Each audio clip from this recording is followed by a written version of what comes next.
അത് അംഗീകരിച്ച് തിരുത്താൻ ഗവൺമെന്റ് തയ്യാറായില്ല. മുഖ്യമന്ത്രിയും ഗവൺമെന്റും അദ്ദേഹത്തെ ഭീഷണിപ്പെടുത്തുന്ന നിലപാടാണ് സ്വീകരിച്ചതെങ്കിൽ വീണ്ടും കേരളത്തിൽ മറ്റൊരു മെഡിക്കൽ കോളേജിൽ കോട്ടയത്ത്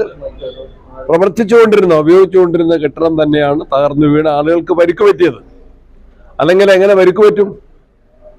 ആ കെട്ടിടം ഉപയോഗിച്ചുകൊണ്ടിരുന്നത് തന്നെയാണ്. ഇപ്പോൾ ആരോഗ്യമന്ത്രിയും കോട്ടയം ജില്ലക്കാരനായ മന്ത്രി വാസവനും അതിനെ ന്യായീകരിക്കാനും അതിനെ തേച്ചുമാച്ച് കളയാനും ശ്രമിച്ചാൽ അത് വിലപ്പോവില്ല. ജനങ്ങളുടെ മുൻപിൽ ദൃശ്യമാധ്യമങ്ങൾ അത് കാണിച്ചു കൊടുത്തിട്ടുണ്ട്. ഈ കാര്യങ്ങളെല്ലാം മെഡിക്കൽ കോളേജ് ഉൾപ്പെടെ സർക്കാർ ആശുപത്രികളുടെ ശോച്യാവസ്ഥ പരിഹരിക്കുന്ന കാര്യത്തിൽ പ്രതിപക്ഷം നേരത്തെ തന്നെ നിയമസഭയിലും വിവിധ വേദികളിൽ ജില്ലാ വികസന സമിതി ഉൾപ്പെടെയുള്ള സ്ഥലങ്ങളിൽ ജനപ്രതിനിധികള് മാധ്യമങ്ങളെല്ലാം ശക്തമായിട്ട് ഉയർത്തിയിട്ടുള്ള വിഷയം തന്നെയാണ്. അപ്പൊ മേനിലടിക്കാനും അവകാശവാദങ്ങൾ ഉന്നയിക്കാനും ആഘോഷങ്ങൾ സംഘടിപ്പിക്കാനും മാത്രമാണ് ഗവൺമെന്റ് മുൻഗണന നൽകിയത്.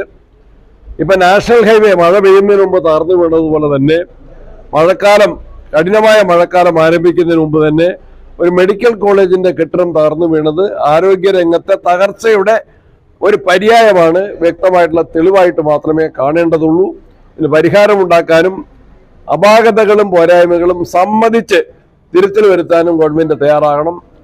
ഇതിനെ പ്രതിഷേധിക്കുന്ന ഗവൺമെന്റിന്റെ ഈ ജനവിരുദ്ധ നയങ്ങളിൽ പ്രതിഷേധിച്ചുകൊണ്ട് കേരള പ്രദേശ് കോൺഗ്രസ് കമ്മിറ്റി ഒന്നാം റൗണ്ടിൽ മെഡിക്കൽ കോളേജുകളുടെ മുൻപിൽ, സർക്കാർ മെഡിക്കൽ കോളേജുകളുടെ മുൻപിൽ ശക്തമായ ജനകീയ സമരം നടത്തി. ഇനി ഇന്നലത്തെ KPCC യോഗത്തിന്റെ തീരുമാനപ്രകാരം ജില്ലാ ആശുപത്രികളിലേക്കും താലൂക്ക് ആശുപത്രികളിലേക്കും ഈ സമരം വ്യാപിപ്പിക്കാൻ ഞങ്ങൾ നിർബന്ധിതരായിരിക്കുകയാണ്. ജനങ്ങൾ പൂർണ്ണമായിട്ടും 8-ാം തീയതിയിലെ സമരത്തിൽ പങ്കെടുക്കണമെന്ന് ഞാൻ അഭ്യർത്ഥിക്കുകയാണ്.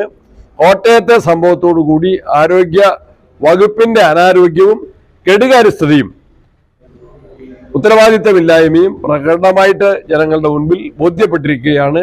അതിനെ ന്യായീകരിക്കാൻ മന്ത്രിമാർ നടത്തുന്ന ശ്രമങ്ങൾ ഒരിക്കലും വിജയിക്കില്ല.